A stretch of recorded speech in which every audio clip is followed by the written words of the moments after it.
বৃষ্টি নাই, বৃষ্টির মৌসুম, বৃষ্টি পাওয়া যাচ্ছে না। দোয়া করতেছে মানুষ, দোয়া কবুল হচ্ছে না। এর কারণ কি? হাদিসে আসছে, তোমার লোকমা যখন হারামের হয়ে যাবে, তোমার মুখে ভাত যখন হারামের খানা উঠবে, তোমার শরীরে দামি পোশাকটা যখন হারামের টাকার হবে, তোমার দোয়া তো কবুল হওয়া দূরের কথা, 40 দিন আল্লাহ তোমার ইবাদত গুলো কবুল করবেন না। নাউজুবিল্লাহ। মানুষ কান্দে কান্দে অস্থির হয়ে যাবে, তার দোয়াগুলো মাথার এক বিঘ উপরে যাবে না। কবুল হওয়া তো দূরের কথা, আসমানে পৌঁছা তো দূরের কথা, রবের কাছে যাওয়া তো দূরের কথা, রব কবুল করা তো দূরের কথা, দোয়াগুলো আমাদের কাছেই থেকে যাবে, কোনো উপকৃত হব না আমরা। এই জন্য মুআজ্জাজ হাজিরিন, এখন আমরা চিন্তা করি আমরা কোন যুগে বসবাস করতেছি এবং আমরা কোন পথের প্রতীক হয়ে গিয়েছি। এই গুনাহের দ্বারা মানুষ যে বেপরোয়া হয়ে গিয়েছে, এর পিছনে কিছু কারণ আছে। আমরা ভালো করে বুঝি, কিছু জিনিস মানুষকে গুনাহের দিকে আকৃষ্ট করে, মানুষকে গুনাহের দিকে ধাপিত করে। কয়েকটি বিষয় মানুষকে গুনাহের দিকে ধাপিত করে, গুনাহ করতে উৎসাহিত করে। ওই জিনিসগুলোকে, ওই দরজাগুলোকে আমাকে বন্ধ করতে হবে। যে জিনিসগুলো মানুষকে গুনাহের দিকে ধাপিত করে, গুনাহের দিকে আকৃষ্ট করে, ওই সকল জিনিস থেকে আল্লাহ তাআলা বান্দাদেরকে ধাপে ধাপে সতর্ক করতেছে। সর্বপ্রথম মানুষকে যে জিনিস গুনাহের দিকে ধাবিত করে, গুনাহ করতে উৎসাহিত করে, সেই জিনিস হচ্ছে একাকিত্ব। মানুষ যখন একা থাকে, মানুষ যখন দেখে আমার আশেপাশে কেউ নেই, একা একা থাকে, তখন মানুষ গুনাহ করতে চায়, শয়তান তখন গুনাহের প্রতি উৎসাহিত করে। মানুষ যখন মনে করে যে আমাকে কেউ দেখতেছে না, কোনোভাবে কেউ আমাকে দেখতেছে না, তখন মানুষ গুনাহের দিকে উৎসাহিত হয়, গুনাহের দিকে ধাপিত হয়। যখন মানুষ বেপরোয়া হয়ে যায়, যখন মানুষ মনে করে যে আমি গুনাহ করলে কি হলো, আমাকে ধরনেওয়ালা, আমাকে বলার তো কেউ নেই, আমি গুনাহ করলে আমাকে কে দেখবে, আমাকে কে কি বলবে, কেউ তো কিছুই বলতে পারে না আমাকে, আমি স্বাধীন, আমি যা ইচ্ছে তাই করতে পারি, আমি যখন গুনাহ করতে পারি, আমার জীবন, আমার সম্পদ, আমার বিবেক, আমি যা ইচ্ছে তাই করব, আপনি বাধা দেওয়ার কি? আবার অনেক সময় একটু চক্ষু লজ্জা থাকলে মানুষ মনে করে আমার গুনাহের ব্যাপারে কেউ যদি না জানে তাহলে মানুষ গুনাহ করে। মানুষ যখন বুঝবে আমি গুনাহ করতেছি, সে জানতেছে, তখন মানুষ গুনাহ করতে চায় না। মানুষ ইচ্ছে থাকা সত্ত্বেও তখন গুনাহ করতে পারে না। তাহলে এক নাম্বার হলো, মানুষের একাকিত্ব মানুষকে গুনাহের দিকে ধাপিত করে। মানুষ যখন মনে করে কেউ দেখতেছে না, তখন মানুষ গুনাহ করতে চায়। যখন মানুষ মনে করে আমার গুনাহের ব্যাপারে কেউ জানতেছে না, তখন গুনাহ করতে চায়। আর যখন মানুষ বেপরোয়া থাকে, যখন মনে করে আমি গুনাহ করলে কি হলো, কে ধরবে, কে বলবে, বলবা কেউ নেই, আমাকে শাসন করার তো কেউ নেই, তখন মানুষ গুনাহ করে। এই 4টি জায়গায় আল্লাহ রাব্বুল আলামিন কোরআনে ধাপে ধাপে মানুষকে সতর্ক করতেছেন। এক নাম্বার, মানুষ যখন মনে করে আমি একা, আমাকে কেউ দেখতেছে না, আমার ঘরের দরজা বন্ধ, জানালা বন্ধ, ঘরটি অন্ধকার, আমার সাথে তো কেউ নেই, আমি একা। আল্লাহ রাব্বুল আলামিন সূরাতুস সাফ আল্লাহ বলেন, ওয়াল্লাযী খালাকাস সামাওয়াতি ওয়াল আরদা ফি 6 আইয়াম সুম্মা ইসতাওয়া আলাল আরশ يعلم ما يلج في الأرض وما يخرج منها وما ينزل من السماء وما يعرج فيها। এখন আলোচ্য বিষয়, وهو معكم أينما كنتم। আল্লাহ বলেন, বান্দা তুমি মনে করো যখন তুমি একা থাকো তখন গুনাহ করবে, বান্দা তুমি তো কখনো একা থাকতে পারবে না। আল্লাহ বলেন, وَهُوَ مَعَكُمْ أَيْنَمَا كُنْتُمْ। বান্দা তুমি যখন যেখানে যেই অবস্থাও থাকো না কেন, যেই অবস্থায় তুমি থাকো না কেন, আমি আল্লাহ তোমার সঙ্গে রয়েছি। বলেন সুবহানাল্লাহ। আমার আশেপাশে কেউ নেই, ঘরটা অন্ধকার, আমি মনে করি আমি একা। আল্লাহ বলেন, না বান্দা, না, তুমি একা না, আমি সৃষ্টিকর্তা, তোমার খালেক, তোমার মালিক, তোমার রব, তোমার রাজিক, তোমার হায়াত মওতের মালিক আমি আল্লাহ তোমার সঙ্গে রয়েছে। যখন চিন্তা করেন, যখন বান্দা এটা ধারণা করবে আমার আল্লাহ আমার সাথে, তখন কি মানুষ গুনাহ করতে পারে? দ্বিতীয় নাম্বার যেই জিনিস মানুষকে গুনাহের দিকে ধাপিত করে তা হচ্ছে আমার গুনাহের ব্যাপারে আমাকে কেউ দেখতেছে না। হতে পারে এক জায়গায় অনেক মানুষ আছে, কেউ আছে, কিন্তু এমন যে সবাই ব্যস্ত, আমাকে কেউ দেখতেছে না। আল্লাহ বলেন, না বান্দা, আলাম ইয়ালাম বিআন্নাল্লাহ ইয়ারা, আলাম ইয়ালাম বিআন্নাল্লাহ ইয়ারা। বান্দা, তুমি এই কথা ধারণা করিও না যে কেউ দেখতেছে না। তুমি কি জানো না তোমার রব তোমাকে 24 ঘন্টা প্রত্যেকটা মুহূর্তে তোমাকে দেখতেছে। মালিকের দেখাটা কেমন? অনেক সময় দেখে যে মানুষ একদিকে তাকায় আছে, আমি মনে করি সে দেখতেছে, কিন্তু তার ব্রেন অন্যদিকে কাজ করতেছে, সে কিন্তু দেখে নেই। রাস্তায় হাঁটতেছে, অনেক কিছু রাস্তার আশেপাশে দেখা যায়, কিন্তু মানুষ কি মনে করে যে সে আমাকে দেখতেছে, কিন্তু অনেক সময় রাস্তায় হেঁটে মানুষ চলে যায়, অনেক কিছু কি করে না, খেয়াল করে না। তার চোখে পড়েছে কিন্তু কি করে নাই, খেয়াল না করার কারণে সে দেখতে পারেনি। বলে, আপনি ওই জিনিসটা দেখেন নাই? বলে, না, আমি তো খেয়াল করি নাই, ওই রাস্তায় হাঁটলো, ওই দিকেই চোখ পড়েছে, কিন্তু খেয়াল করে না। এরকম কি আল্লাহ দেখতেছেন? আল্লাহ বলে, না না না, আমার দেখাটা এরকম সেরকম না, দুনিয়ার মানুষের দেখার মতন না। কেমন? ইন্না রাব্বাকা লাবিল মিরসাদ, ইন্না রাব্বাকা লাবিল মিরসাদ। মিরসাদ বলা হয় যখন কোন শিকারী শিকার করতে যায়, আর যখন পশুকে, যে পশুকে সে শিকার করবে তাকে যখন টার্গেট করে শিকার করার জন্য, ওই সময় যেমন চাতক পাখির মতন সে চেয়ে থাকে, তার নড়াচড়া, তার আচার আচরণ, একদম সবকিছু সিস্টেমে হয় যেন পাখিটা বা শিকারীটা, শিকারটা তার নজর থেকে কি না হয়ে যায়, সরে না যায়। সে যেভাবে তাক লাগায় দেখতে থাকে, আল্লাহ বলে, ইন্না রাব্বাকা লাবিল মিরসাদ। বান্দা, তোমার দিকে তো তোমার মালিক তাক লাগিয়ে দেখে আছে, তুমি কি করতেছো, কখন কি করো তোমার মালিক দেখতেছে।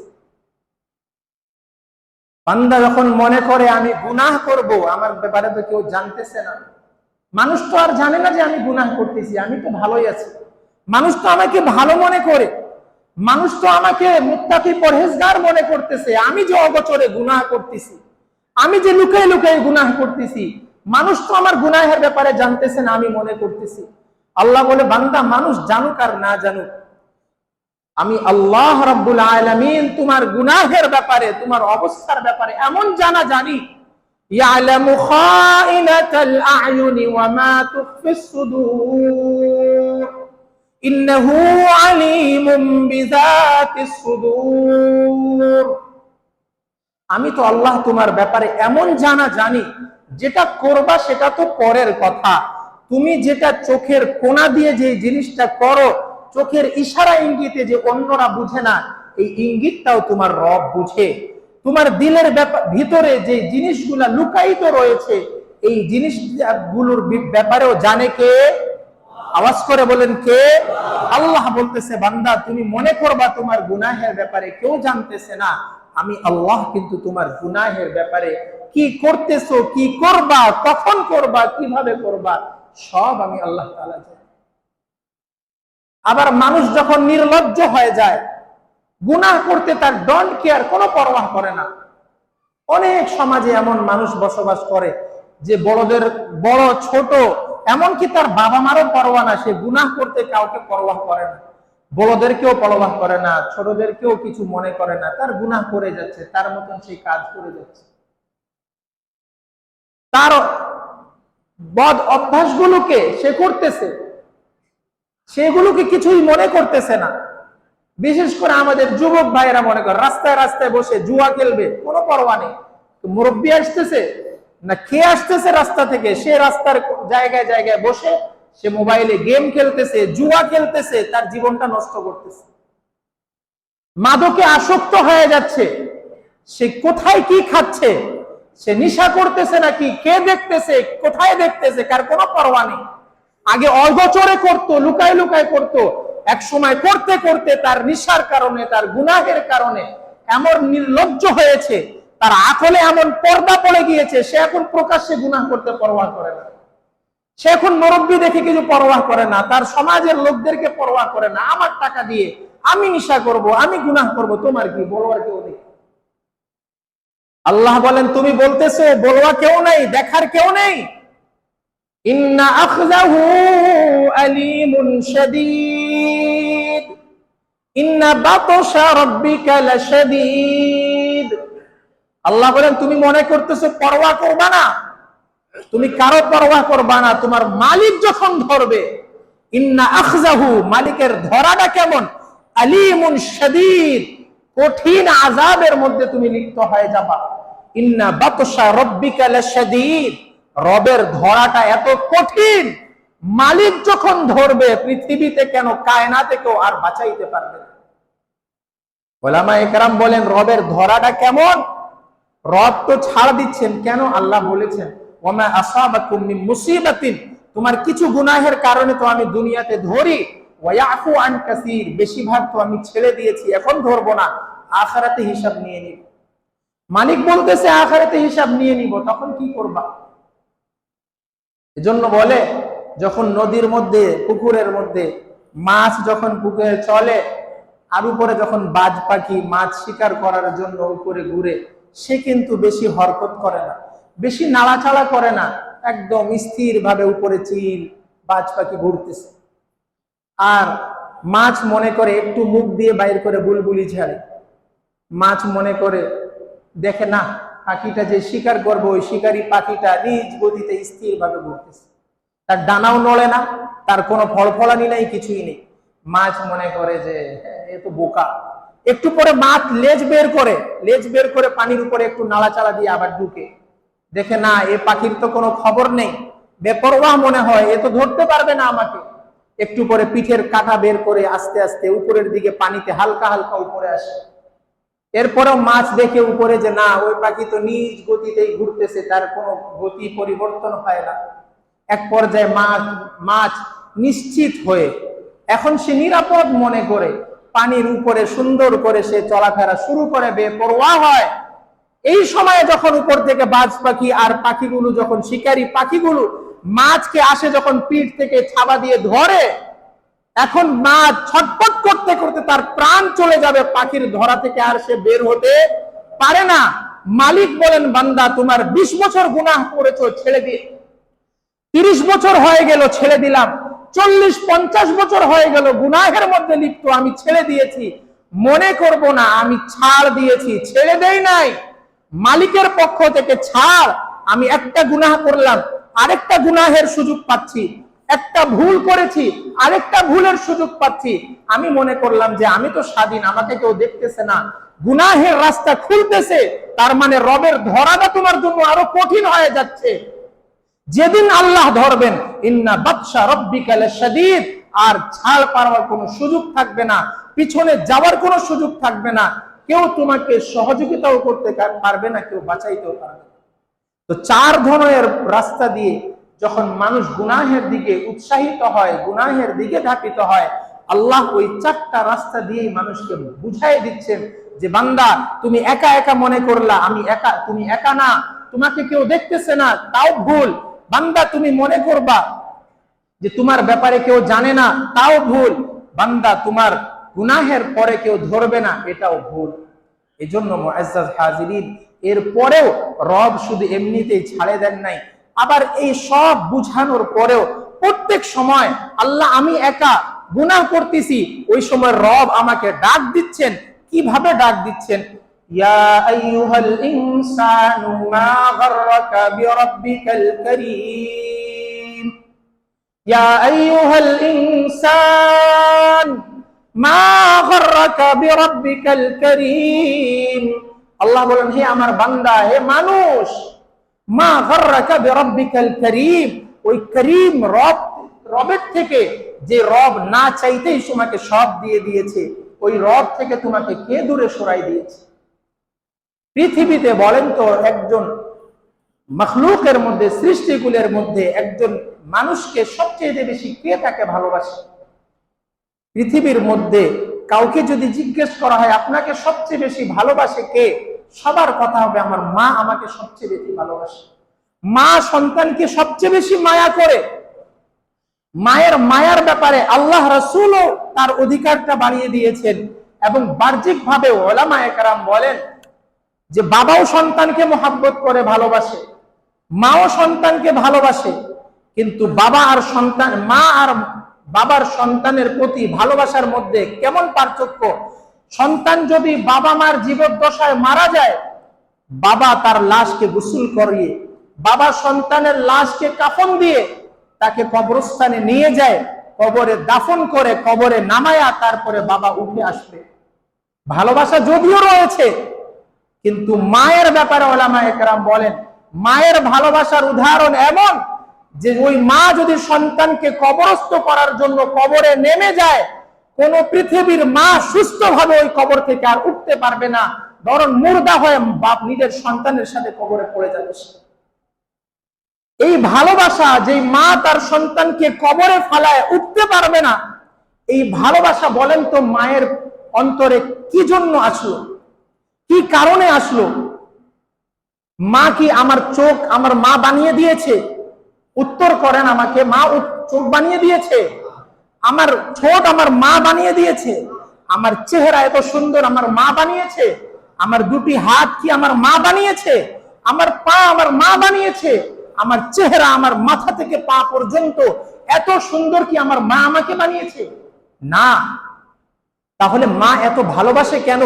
শুধু 9 মাস গর্ভে ধারণ করার কারণে, শুধু 9 মাস গর্ভে রাখার কারণে বাবার তুলনায় মায়ের ভালোবাসা এত বেশি বেড়ে গিয়েছে। মনে করেন আল্লাহর বান্দারা, যেই রব নিজ কুদরতি হাতে আমার চক্ষুকে সৃষ্টি করেছে, যেই মালিক নিজের কুদরতি হাতে আমার চেহারাকে এত সুন্দর বানিয়েছে, যেই রব নিজ দয়া মেহেরবানিতে আমার বাক শক্তি দেওয়ার জন্য বাক শক্তি দিয়েছে, আমাকে জিহ্বা দিয়েছে, আমার মুখে দাঁত দিয়েছে, এত সুন্দর আকৃতি বানিয়েছে, লাকাদ খালাকনাল ইনসানা ফি আহসানি তাকওয়িম, আল্লাহর সমস্ত সৃষ্টির মধ্যে সবচাইতে সুন্দর করে আমাদেরকে বানিয়েছে। ওই রব বলেন তো বান্দাকে কি পরিমাণ ভালোবাসতে পারে? ওই ভালোবাসা নিয়ে 24 ঘন্টা মালিকের পক্ষ থেকে ডাক দেওয়া হচ্ছে, ইয়া আইয়ুহাল ইনসান মা গাররাকা বিরাব্বিকাল কারীম, হে আমার বান্দারা, ওই করিম রব যিনি না চাইতেই তোমাকে সুস্থতার নেয়ামত দিয়ে দুনিয়াতে পাঠিয়েছেন, যে রব না চাইতে এত সুন্দর চক্ষু দিয়েছেন, সে রব না চাইতে এত সুন্দর চেহারা দিয়েছেন, সে গরু ছাগল বানাইলে আমার করার কিছুই ছিল না, সে কুকুর আর শুয়োর বানাই দিলে আমার করার কিছুই ছিল না। মালিক আশরাফুল মখলুকাত বানাইলেন, ওই মালিকের দেওয়া চোখ দিয়ে আমার সারাটি রাত কিভাবে গুনাহের মধ্যে চলে যায়, ওই মালিকের দেওয়া হাত দিয়ে আল্লাহর নাফরমানের দিকে এই হাত কেমনে যায়, ওই মালিকের দেওয়া পা দিয়ে আল্লাহর নাফরমানের দিকে আমার পা কেমনে চলে। মুআজ্জাজ হাজিরিন, আল্লাহ তাআলা পুরা কোরআনে আমাদেরকে এই কথাই বুঝাইতে চাচ্ছেন, বান্দা যখন গুনাহ ছাড়বা তোমার এই বৃষ্টির পেরেশানি থেকে তুমি নাজাত পাবা। বান্দা যখন গুনাহ ছাড়বা দ্রব্য মূল্যের বিপদ থেকে তুমি নাজাত পাবা। বান্দা যখন গুনাহ ছাড়বা তোমার ঘরের হারানো বরকতটা আবার ফিরে পাবা। বান্দা যখন গুনাহ ছাড়বা তোমার অবাধ্য স্ত্রী তোমার বাধ্য হয়ে যাবে। তুমি যখন গুনাহ ছাড়বা অবাধ্য সন্তান তোমার বাধ্য হয়ে যাবে। তুমি যখন গুনাহ ছাড়বা সমাজ তোমাকে মহব্বত করবে। তুমি যখন গুনাহ ছাড়বা আল্লাহর সমস্ত মখলুক তোমাকে মহব্বত করবে বলে সুবহানাল্লাহ। এজন্য মুআজ্জাজ হাজিরিন, কাউকে দোষারোপ করে কার কারণে আমার বিপদ, কার কারণে আমি মুসিবতে, না না, আমি আমার গুনাহের কারণে আজকে মুসিবতে পড়ে আছি, আমার নাফরমানির কারণে আজকে আমি এই মুসিবতের মধ্যে লিপ্ত। সুতরাং আমাকে তওবা করতে হবে, আমাকে আল্লাহর কাছে মাফ চাইতে হবে। প্রত্যেকে এইভাবে করে নিজকে দায়ী মনে করে আল্লাহর কাছে যখন তওবা ইস্তেগফার করব, আমি ব্যক্তিগত আমার জীবন থেকে, সবাই মিলে করলে সমাজ থেকে, দেশব্যাপী হলে দেশ থেকে, পৃথিবীবাসী করলে পুরো পৃথিবী থেকে আল্লাহর বিপদ দূর হয়ে যাবে ইনশাআল্লাহ। আল্লাহ রাব্বুল আলামিন আমাদেরকে গুনাহ মুক্ত জীবন দান করে আল্লাহ তাআলার তার হাবিবের আনুগত্য এবং সঠিকভাবে ইবাদত করার আল্লাহ তাআলা তৌফিক দান করুন। আমিন ওয়া আখিরু দাওয়ানা আলহামদুলিল্লাহি রাব্বিল আলামিন।